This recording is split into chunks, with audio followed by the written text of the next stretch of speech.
దేవుడు అంటున్నాడు, ఇదిగో యెహోవా అనేటటువంటి జీవజలముల ఓటంట.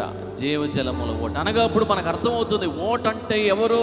యోసేపు ఫలించేడి కొమ్మ, ఓట ఎంత ఫలించినటువంటి కొమ్మగా ఉన్నాడు అనగా మనం తెలుసుకోవలసింది, యోసేపు తాను దేవుని యొద్ద ఉండడానికి ఇష్టపడ్డాడు. తన లైఫ్ అంతా దేవుని పాదాల దగ్గర కట్టుకున్నాడు.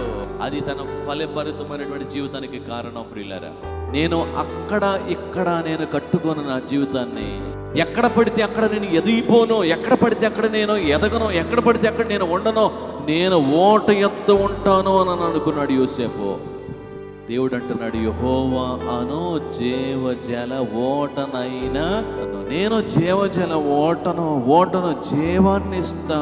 జీవజల ఓటను నా యొద్ద నువ్వు నాటబడితే, ఈ ఓట దగ్గర నీవు నాటబడితే, సోదరుడా, క్రీస్తు అనేటటువంటి ఈ ఓట యొద్ద నీ జీవితాన్ని నాటుకోగలిగితే నీ జీవితం యోసేపులాగా ఫలిస్తుంది. క్రీస్తు దగ్గర నువ్వు నాటబడితే నువ్వు ఫలిస్తావు, మన కుటుంబాలు ఫలిస్తాయి.